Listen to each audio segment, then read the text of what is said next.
शिव महापुराण कथाएं। दोस्तों, हमारे अध्याय संपन्न हो चुके हैं। अब हम आपको शिव महापुराण की विशेष कथाएं जो हैं उनका वर्णन करके सुना रहे हैं। अगर आप हमारे चैनल पे न्यू हैं तो चैनल को सब्सक्राइब कर लीजिएगा। कमेंट बॉक्स में ओम नमः शिवाय अवश्य लिखिएगा। आज की हमारी कथा है शिव पार्वती विवाह। जिस कथा को सुनने मात्र से आपकी समस्त मनोकामनाएं पूर्ण होती हैं, जिन कन्या का विवाह नहीं हो रहा है, विलंब हो रहा है, वो इस कथा को अवश्य ही सुने। उनकी विवाह में जो भी अड़चने आ रही हैं, देवी पार्वती की कृपा से सारी अड़चने दूर होंगी और उनका विवाह जल्द से सुयोग घर में सुयोग वर मिलेगा। और जैसे वर की कामना करते हैं, जैसे घर की कामना करती हैं, वैसे ही वर उनको प्राप्त होंगे। हमारी शिव पार्वती विवाह का वर्णन जो यहाँ से प्रारंभ होता है। हर हर महादेव। जब सती के खुद को योग अग्नि में भस्म कर लेने का समाचार शिव के पास पहुंचा, तब शिव ने वीरभद्र को भेजा। उन्होंने वहां जाकर यज्ञ विध्वंस कर डाला और सब देवताओं को यथोचित फल दिया। सती ने मरते समय शिव से यह वर मांगा कि हर जन्म में आप ही मेरे पति हों। इसी कारण उन्होंने हिमाचल के घर जाकर पार्वती का जन्म लिया। जब से पार्वती हिमाचल के घर में जन्म, तब से उनके घर में सुख और संपत्ति छा गई। पार्वती जी के आने से पर्वत शोभायमान हो गया। जब नारद जी ने एक सब समाचार सुने तो हिमाचल पहुंचे। वहां पहुंचकर वे हिमाचल से मिले और हंसकर बोले, तुम्हारी कन्या गुणों की खान है। यह स्वभाव से ही सुंदर, सुशील और शांत है। यह कन्या सुलक्षणों से संपन्न है। यह अपने पति की प्यारी होगी।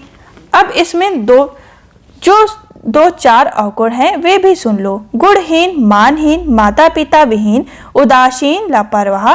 इसका पति नंगा, योगी, जटाधारी और सांपों को गलों में धारण करने वाला होगा। यह बात सुनकर पार्वती के माता पिता चिंतित हो गए। उन्होंने देव ऋषि से इसका उपाय पूछा। तब नारद जी ने बोला, दोष मैंने बताए हैं। मेरे अनुमान से वे सभी शिव में हैं। अगर शिव के साथ विवाह हो जाए तो ये दोष गुड़ के समान ही हो जाएंगे। यदि तुम्हारी कन्या तप करे तो शिव ही इसके किस्मत बदल सकते हैं।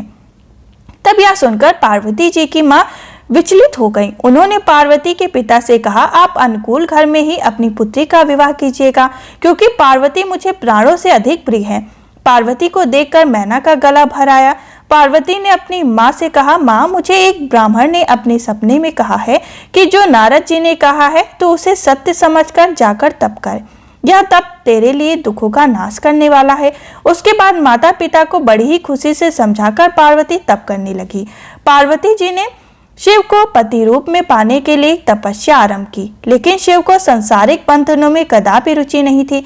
इसलिए पार्वती जी ने अत्यंत कठोर तपस्या की ताकि शिव प्रसन्न होकर उनसे विवाह कर लें। जब सप्तऋषि सती की परीक्षा लेने गए, सप्तऋषि ने पार्वती से जाकर पूछा, तुम किसके लिए इतना कठिन तप कर रही हो? तब पार्वती ने सकुचाते हुए कहा, आप लोग मेरी मूर्खता को सुनकर हंसेंगे। मैं शिव को अपना पति बनाना चाहती हूँ। पार्वती की बात सुनकर सभी ऋषि हंसने लगे और बोले कि तुमने उस नारद का उपदेश सुनकर शिव को अपना पति माना है, जो सब कुछ चौपट कर देता है।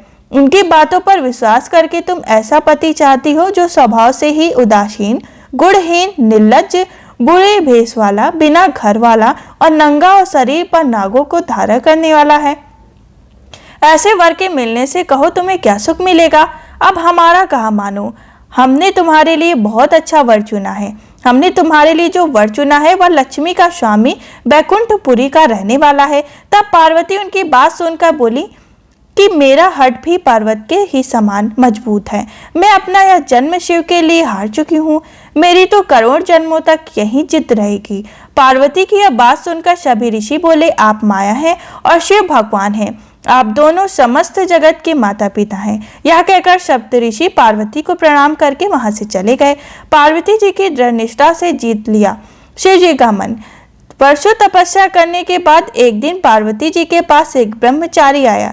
वह ब्रह्मचारी तपस्विनी पार्वती का अग्नि स्वीकार करने से पूर्व बोल उठा, तुम्हारी जैसी शिव कुमारी क्या तपस्या के योग्य है? मैंने दीर्घ काल तक तप किया है। चाहो तो मेरा आधा या पूरा तप ले लो, किंतु तुम इतनी कठिन तपस्या मत करो।